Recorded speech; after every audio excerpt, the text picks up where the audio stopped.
तो स्वागत है आपका रबिया स्टडी चैनल पर। ये हिंदी का टॉपिक तत्सम और तद्भव। हिंदी विषय में तत्सम तद्भव एक ऐसा सब्जेक्ट है जिससे सभी परीक्षाओं में 1 से 2 नंबर या 3 से 4 नंबर तक सवाल पूछे जाते हैं। और ये एक बहुत आसान है तत्सम तद्भव पहचानना कि कैसे हमें ये तत्सम से तद्भव बना सकते हैं, तद्भव से तत्सम बना सकते हैं। और इसके बनाने के लिए एक शानदार ट्रिक जिससे आप तुरंत जान सकते हैं कि तत्सम कौन सा है और तद्भव कौन सा है। तो चलिए शुरू करते हैं। शुरू करने से पहले अगर आप चैनल पर नए हैं तो चैनल को सब्सक्राइब कर लीजिए, क्योंकि यहाँ पर डेली बेसिस पर आपको हिंदी, मैथ्स और करंट अफेयर के कुछ यहाँ पर सवाल दिए जाएंगे जिससे आपको आने वाली सभी परीक्षाओं में महत्वपूर्ण होगा। तो चलिए हम बात करते हैं तत्सम तत्वों की। तो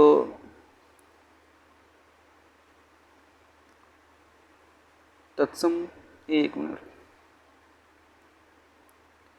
उत्पत्ति के आधार पर शब्द या स्रोत तत्सम 4 प्रकार के होते हैं। शब्द 4 प्रकार के होते हैं, विभाजन 4 शब्दों में होता है। तत्सम शब्द, तद्भव शब्द, देशज शब्द और विदेशज शब्द। ये चारों अलग अलग हैं कि तत्सम शब्द क्या है, तद्भव शब्द क्या है, देशज शब्द क्या है, विदेशज शब्द क्या है। तत्सम शब्द देखते हैं क्या कहता है तत्सम शब्द। तत्सम शब्द की उत्पत्ति संस्कृत से होती है। जब कोई संस्कृत का शब्द बिना परिवर्तन हुए ही हिंदी में उसी तरीके से लिखा जाता है जिस तरीके से संस्कृत में लिखा होता है, उसे क्या कहते हैं हम लोग, तत्सम शब्द कहते हैं। चड़का, चड़क एक संस्कृत शब्द है और हिंदी में उसी तरीके से लिख दिया है चड़का, तो क्या आ गया तत्सम शब्द। जैसे हस्त एक संस्कृत शब्द है और हिंदी में हस्त लिख दिया गया है। ये संस्कृत में चंद्र और हिंदी में चंद्र लिख दिया गया है, तो ये एक तत्सम शब्द है। हम आगे जानेंगे कि तत्सम शब्द को कैसे ट्रिक से पहचानेंगे और तद्भव शब्द को कैसे ट्रिक से पहचानेंगे, इसे आगे जानेंगे हम। और ये परीक्षा के लिए बहुत महत्वपूर्ण है। परीक्षा में अधिकतर ये तत्सम शब्द पूछ लिए जाते हैं और पहचानने के ट्रिक एक बार सीख गए तो कभी भी भूलेंगे नहीं। चलिए देखते हैं तद्भव शब्द। अब देख लेते हैं तद्भव शब्द। तद्भव शब्द संस्कृत के शब्द परिवर्तन होकर हिंदी में लिखी जाती है, तो ऐसा शब्द तद्भव शब्द कहलाता है। जैसे हस्ता, हस्ता एक संस्कृत शब्द है। ये हस्ता एक संस्कृत शब्द है और हस्त का मतलब होता है हाथ। ये तद्भव शब्द हो गया। कुछ नियम जानेंगे, चलिए नियम जानते हैं। देखिए नियम क्या होता है।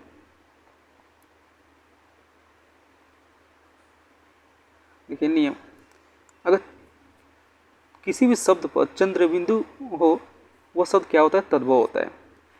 चंद्र बिंदु वाले शब्द तद्भव होता है। नियम नंबर 1 पढ़ लीजिए, चंद्र बिंदु वाले शब्द तद्भव होता है। जैसे आप देख रहे हैं चंद्र बिंदु वाले शब्द क्या होते हैं, तद्भव होते हैं। देखिए आंख, आंख क्या है, एक चंद्र बिंदु है, इस पर है, आंख पर क्या है, चंद्र बिंदु है। देखिए आंख पर क्या है, चंद्र बिंदु है, इस पर आंख का तत्सम क्या होगा, अंक होगा। ठीक। आंवला, आंवला के ऊपर क्या है, चंद्र बिंदु है। और आंवला के अर्थ क्या होता है, आमलक होता है। ऊंट, ऊंट के ऊपर क्या है, एक चंद्र बिंदु है। ऊंट के ऊपर क्या है, चंद्र बिंदु है। और ऊंट का हिंदी क्या होता है, तत्सम उष्ट्र होता है। चांद, चांद का ऊपर क्या है, चंद्र बिंदु है और उसका तत्सम होता है चंद्र होता है। मतलब कहने का मतलब ये है कि अगर किसी भी शब्द के ऊपर चंद्र बिंदु आ गया तो ये शब्द क्या हो गया, तद्भव हो जाएगा। ये शब्द क्या हो गया, तद्भव हो गया। तो आप लोग पहचान गए, किसी भी शब्द के ऊपर अगर चंद्र बिंदु आ गए तो ये शब्द क्या हो गया, तद्भव हो जाता है। ये सबसे पहचानने का सबसे बेस्ट तरीका है। यदि छ आया तो वो शब्द क्या हो गया, तत्सम हो गया। अगर किसी भी शब्द में छ आ गया तो वो छतरी वाला छ। अगर किसी शब्द में छ आ गया तो क्या हो गया, वो तत्सम हो गया। जैसे क्या दे रखा है, अछोट, क्या दे रखा है, अछोट या छोट, इसमें क्या आ गया, छ आ गया, लेकिन ये तत्सम है और इसका तद्भव क्या होता है? अखरोट। अछोट का तद्भव क्या होता है? अखरोट। क्षत्रिय, छ आ गया, पहले में छ आ गया, क्षत्रिय का खन्ना हो गया। परीक्षा, लास्ट में छ आ गया, ये हो गया, तो इसको क्या कहेंगे? ये तत्सम हो गया। ये क्या हो गया? ये तत्सम होता है। किसी भी शब्द में अगर छ आ गया तो वह, किसी भी शब्द में यदि छ आ गया तो क्या हो गया? ये तत्सम होता है। ठीक। अगला क्या है? अगला है कि अगर किसी भी शब्द में री, ऋषि री, जैसे ऋषि होता है ना, ऋषि री आ गया, किसी भी शब्द में अगर ऋषि री आ गया, री आ गया, तो क्या हो गया? तत्सम। ये भी पहचान अतिरिक्त है। जैसे तत्सम में अमृत,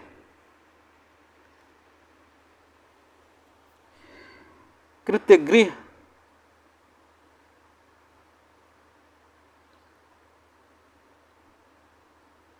री आ जाता है तो वो क्या होता है? तत्सम होता है।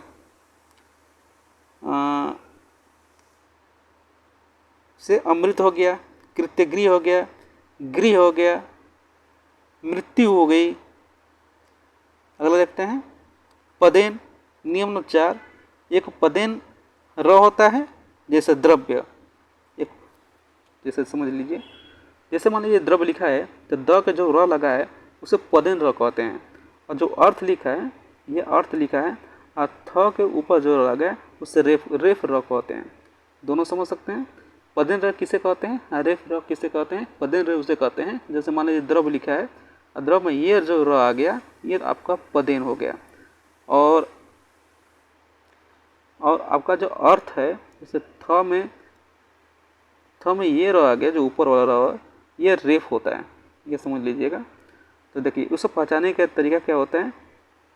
जैसे कार्य, कार्य में य में जो है ये र आ गया, कार्य, जैसे रेफ आ गया, ये तत्सम हो गया। ग्राम में क्या हो गया?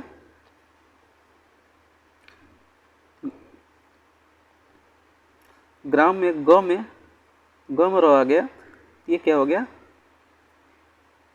ये पदेन हो गया और ये तत्सम हो गया। ताम्र में म र आ गया, पदेन हो गया, ये तत्सम हो गया। निद्रा में द में र आ गया, मतलब पदेन र है, ये तत्सम हो गया। कड़ में ये रेफ आ गया, तो कड़, तो ये तो आपका तत्सम हो गया। चलिए आगे देखते हैं।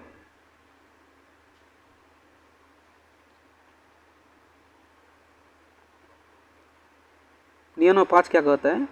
खटखोर ख या श आ जाए तो तत्सम शब्द होता है, लेकिन स, छोटा स आवे तो तद्भव होता है। जैसे श्रृंग, ये श्रृंग आ गया, जैसे ये श्रृंग आ गया, श्रृंग क्या है?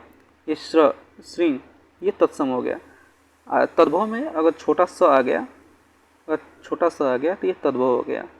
किसी भी शब्द में अगर छोटा स आ जाए तो वो क्या शब्द क्या होता है? तद्भव शब्द होता है। और किसी भी शब्द में खटखोर ख, श और बड़ा स आ जाए तो वो क्या हो गया? तत्सम शब्द होता है। जैसे श्रृंगाल, शलाकार, शून्य, ओष्ठ, कृष्ण, ये सब क्या हो गया? ये आपका ये तत्सम हो गए। और जिसमें छोटा सा आता है वो क्या होता है? ये आपका तद्भव होता है। चलिए अगला नियम रखते हैं। अगला नियम का क्या कह रहा है कि यदि वो आते हैं तो तत्सम होगा, और ब आता है तो तद्भव होगा। इस शब्द में जैसे क्या कह रहा है? अगर वो आते हैं तो तत्सम, वह, जैसे इस सारे तत्सम में देखिए, वर्षा, वारिद, वक, विवाह, वानर, वन, मतलब वह आ गया तो ये तत्सम शब्द हो गया। और तद्भव में ब आ गया है तो बरसात, बादल, बगुला, ब्याह, बंदर, वन, ब आ गया तो ये तद्भव शब्द हो गया। ये पहचाने का अच्छे ट्रिक है, इसे आप लोग देख लीजिएगा। देशज शब्द स्थानीय शब्द होते हैं जिन शब्दों की उत्पत्ति का पता नहीं चलता है कि इसकी उत्पत्ति कहाँ से हुई है, तो वो क्या कहलाते हैं? वो देशज शब्द कहलाते हैं। स्थानीय क्षेत्र शब्द भी कहते हैं, जैसे लोटा, भिंडी, रोटी जो होता है वो देशज शब्द कहलाता है। विदेशी शब्द क्या होता है? विदेशी शब्द को आगत शब्द के नाम से भी जानते हैं। हिंदी में 10,000 अधिक विदेशी शब्द होते हैं, जैसे तुर्की, चीनी, जापानी, अरबी, पुर्तगाली, फारसी इत्यादि हैं जिन्हें हमें पता नहीं है। जैसे फारसी शब्द में किशमिश, जोश, दिल, चेहरा, चश्मा, सौदागर इत्यादि। अरबी शब्द वकील, तारिक, औरत, दौलत, तकिया शब्द इत्यादि शब्द क्या है? अरबी शब्द होते हैं।